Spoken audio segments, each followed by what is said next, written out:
Like all of you, I love reverb and delay. They always sound cool until they don't. You can mess up your mixes pretty quick if you're not careful. I have a few tips for you that I think will help you out. Most of the time it's in the small details, the subtleties, but sometimes you gotta go all out. To demonstrate these reverb and delay techniques, I thought it would be a good idea to write a song, a slow ballad actually, about reverb and delay. Reverb and delay. So be sure and stick around to the end of the video where I share my multi-angled music video.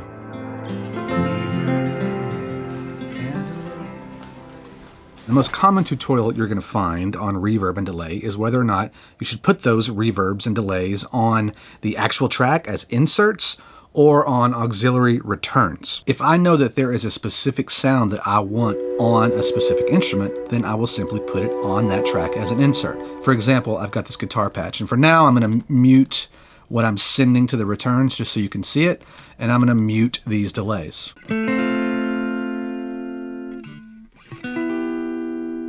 Let's look at this first Echo Boy, which is from Sound Toys, which I could not live without. You can see right from the beginning, I have a vibrato patch at 20 milliseconds, and basically I'm trying to add a little bit of movement to the sound.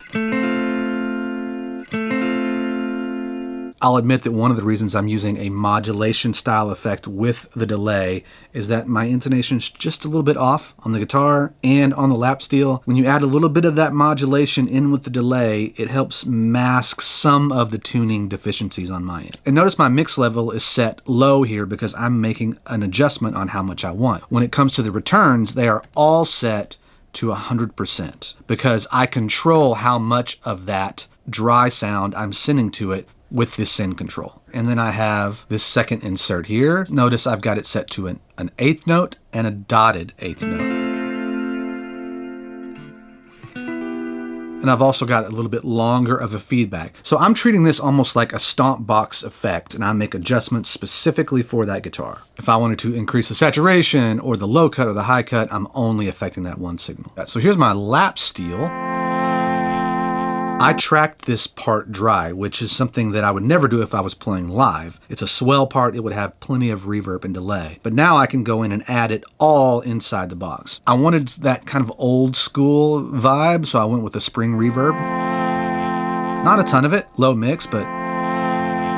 And then I added this Valhalla delay. They're all $50, everything Valhalla makes. I highly recommend it. Got a little bit of feedback, you've got quarter note and dotted eighth, and most of these delays have built-in EQs and modulation. Again, I'm adding some modulation to this lap steel that requires sliding and bending because my intonation is nowhere near perfect. It also has a color and a drive, which just makes those decays feel more like an analog delay as opposed to a digital delay. I have a number of vocal tracks here. I split off the verse vocal because I wanted to treat it different. This here's a song about reverb. This here is a song about reverb. I'm going fairly heavy on this 64-second 30 IPS tape echo, which is basically a slap delay. The space around the notes we sing and play. The reason why I wrote this verse is I wanted to write something with quite a few words as opposed to the chorus, which has very few words, because you need to treat vocals different if there is a lot going on. When you are singing one word and it's held out for a long time, or just a few words, you can add more effects to it because you are reproducing that sound over and over again. And when it's easy to understand and it's nice and fluid, well, those delays ring out for a long time. For instance, reverb and delay. I'll talk about automation here in a second. But on the verse vocal, I don't have all that. This here's a song about reverb. The space around the... That would make it sound like a huge mess, and it would be unintelligible. Is that the right way to say that? I think it is. That's why when you listen to certain styles like rap or even country, or whenever there's a lot of words being presented to you, there's usually not a ton of reverb. But one of the ways that we make it feel like it's in a space is to use a slap delay, which is very similar to a reverb, but it's just hitting that sound right back at you very quickly. This here's a song about reverb. The space around the notes we sing and play. It can be used subtly to just feel like the vocal is a little bit farther back and not right up in your face, or it can be used as an obvious effect. All DAWs use different terminology and layouts, but basically that means you set up a reverb off to the side and you can send a little bit of every track to that reverb. This is how I have my returns set up. I don't always use a template like this, but for this video, this is what we're rolling with. Notice that I have a plate, a room, a hall, a long verb, a slap delay left, a slap delay right, and a long delay. For my room reverb, TSAR1, which is a soft tube reverb that I love. I'll talk about these more in depth as we go, but just to show you kind of what I'm using for a longer haul, I have the Pro R. Then we have long verb, a super long, 4.5 seconds almost, a slap delay left, a slap delay right. I'm using these plugins that come with Pro Tools. It doesn't matter what you use. And then I have Valhalla delay set up for a long delay. Sure, some reverbs might sound better than others, but it's really more about how you use the reverbs and the delays than the quality of the reverb and delay. So I'm going to use these returns when I want to send multiple signals through those same spaces. I have it set up this way for a number of reasons. One, cohesiveness. It makes the instruments sound the same when you put them through the same reverbs. And if you put a little bit through the plate, a little bit through the room, and a little bit through the hall, you start creating your own unique space. It's also easier on processing power. This was a big issue 20 years ago, even 10 years ago. Not so much now, especially with my computer. It's a beast. These also have become part of my sound. More importantly, I know exactly what is on each one of these channels. I might change the settings for each one. For instance, I might take the room from 1.5 seconds to 1.8 seconds, and I might change out the hall for a different hall, but it's pretty much always going to be a plate, a room, and a hall. What I'll do is I'll go to a previous track that I've mixed and import in all of those returns. So if I start adding something in and using it all the time, it just becomes part of my session. The way that Pro Tools is set up, these are my sends for each, and I try to put them on the same level. So I've got my slap delay here, room, plate, long delay, long reverb. If I quickly want to add more room to the electric guitar, I know that my room for this electric guitar is usually on send B here, so I'll click on it and make some adjustments to it. It's a quick, efficient way to work. Normally, I start with the room reverb because what I'm trying to do is put my sounds in a space. The acoustic guitar, the vocals, they were all recorded tight in this space, so they don't have any ambience whatsoever. Let's look at my acoustic guitar. Just for fun, I will boost this up. Notice I'm using a modern guitar room preset, no pre-delay. This is what I'm going to focus in on, the time.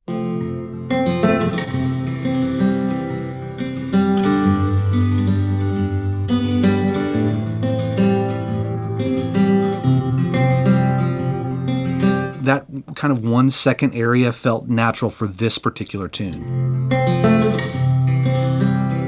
And then I'll go through and adjust the darkness and the brightness. A lot of times this reveals weird artifacts in the reverb and you want to get rid of them.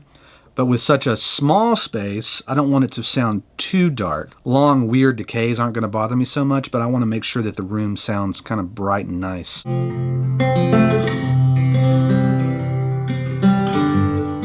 This particular reverb has a tone control and a high cut.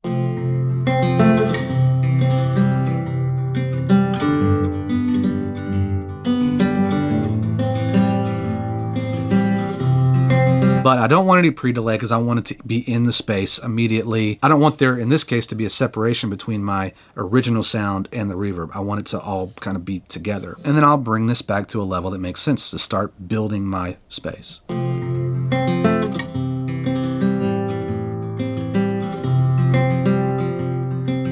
What might sound like too much exposed by itself might be perfect in the mix or vice versa. I'm just starting to feel it out.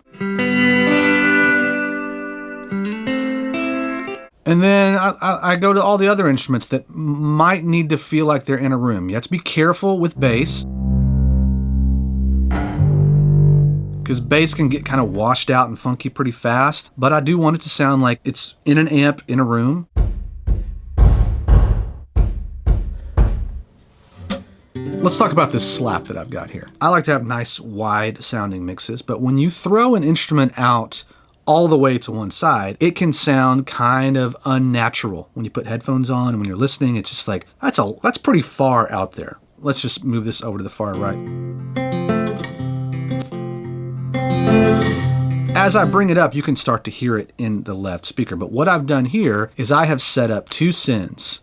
We've got our slap left and then slap delay right. I'm rolling off the low frequency and the low mids before I get to the delay. And I have about a 50 millisecond delay. This particular slap left is panned all the way to the left. So in some ways, it's an alternative to using a room reverb, or in this case, I'm using it along with the room reverb. Let's mute the room.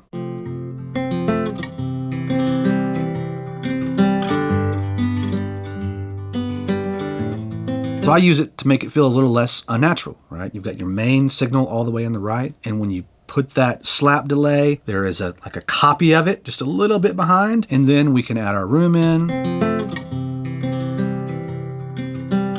I don't want to lose definition out of my picking guitar, and the more reverb I add to it, I lose definition. And by doing the slap delay trick, I feel like I can keep a little bit more of the definition of my guitar as I'm raising the volume.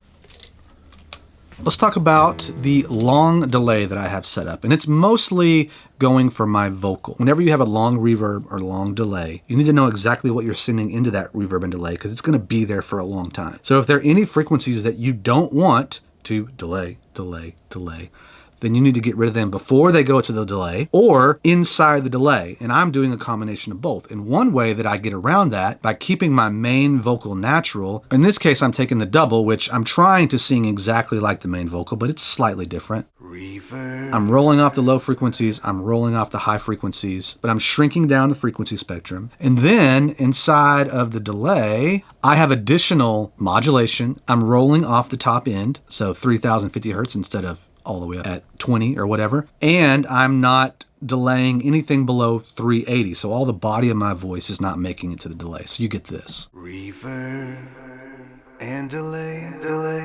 Notice it's a quarter note delay. And when I put it on quarter note, it puts exactly what quarter note is at 89 beats per minute in milliseconds. However, these are left and right. Sometimes if you take, even if it's quarter note, and you make one a little bit faster than the other or one a little bit slower than the other, it helps it stand out a little bit more. And so instead of hearing this in your ears, left and right, you're hearing this.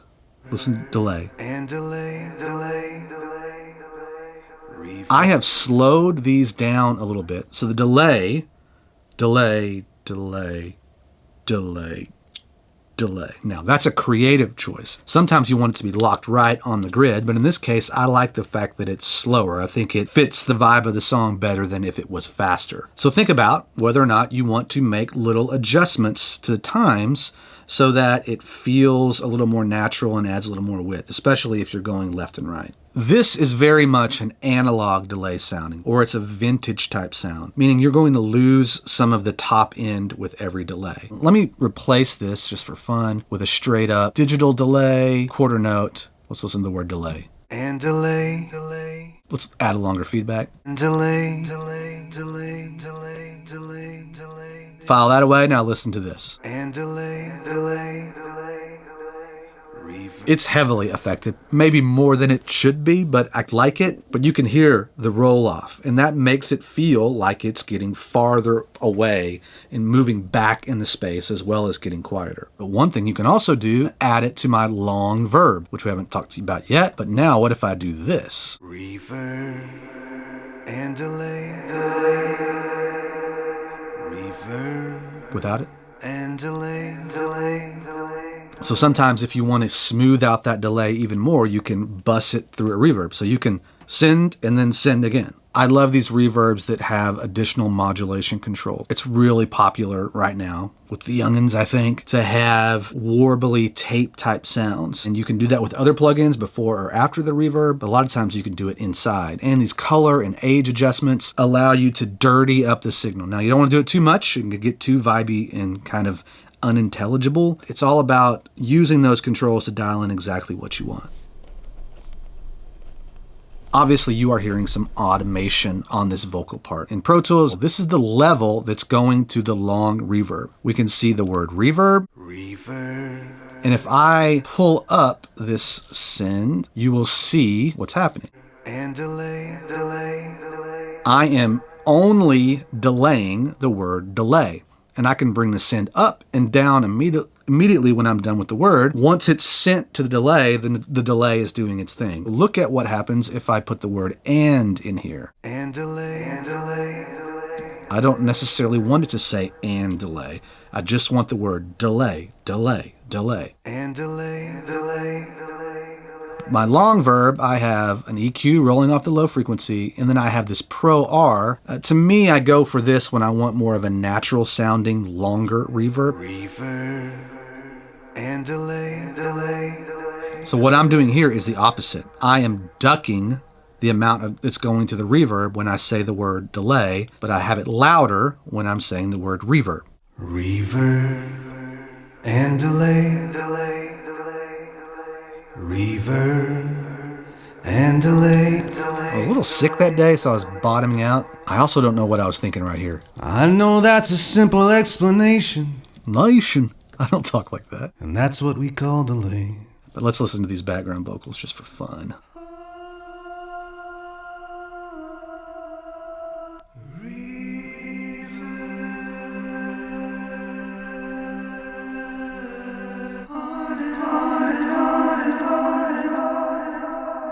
Go on and on and on and on, and that's what we call delay.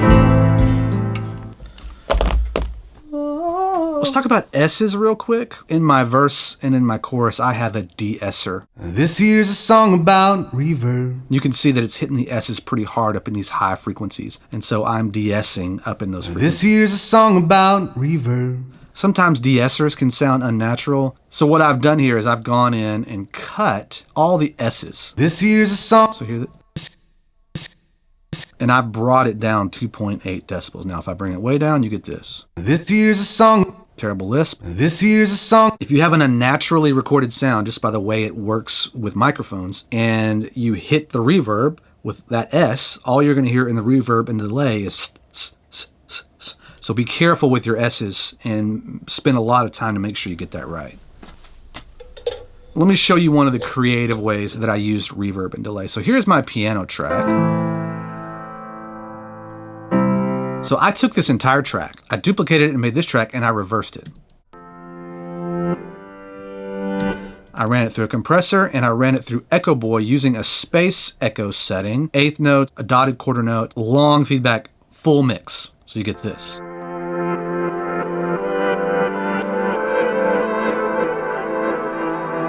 So then I printed that, and then we have this track, which I then ran through the room, the long delay, the long verb, and I believe I did a little automation on it as well. It's kind of chaotic because it's not playing the same exact chords as I'm playing, but it almost always leads to some really cool moments. And you can see I pushed it in the beginning. I'm rolling off all the low frequencies. Listen to it right in this section.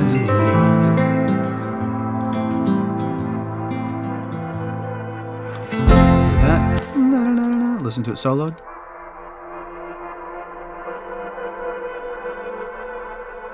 I thought that made for a cool moment. I'm a big believer in taking the source material that you already have and manipulating it because it's already has the same DNA, right? It's reversed and it's all tricked up, but it still fits with the piano and it sounds like it's an effect on the piano, but it's its own thing. Let's listen to everything. I'm going to mute all the delays and reverbs that are on this track. And delay.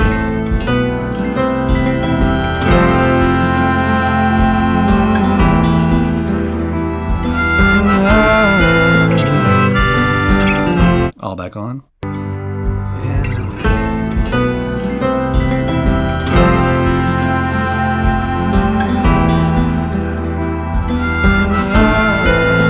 Let's listen to the verse and do the same thing. This here's a song about reverb. The space around the notes we sing and play. This here's a song about reverb. The space around the notes. Especially listen to those guitars.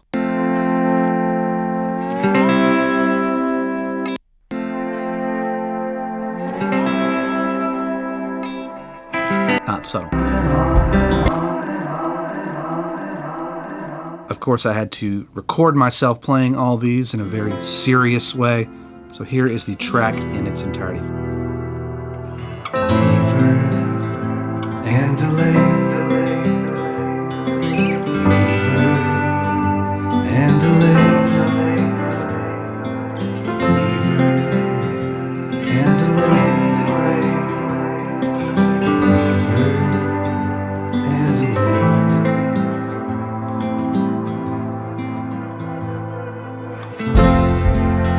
here's a song about reverb, the space around the notes we sing and play.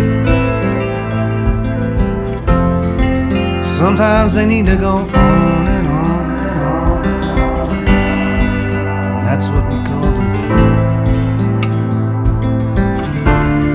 I know that's a simple explanation.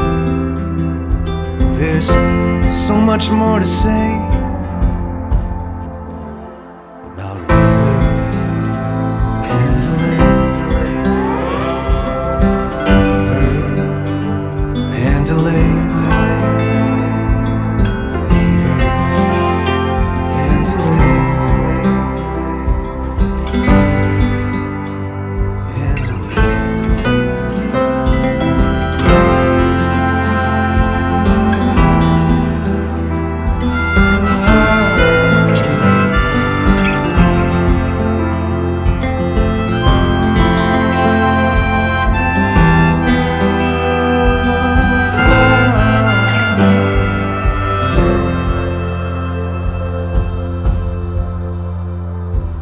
Reverb and delay.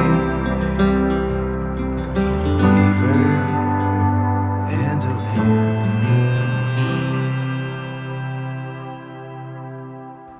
Well, there's that. If you found this video helpful in any way, here's another video about mixing that you can go watch. Take care.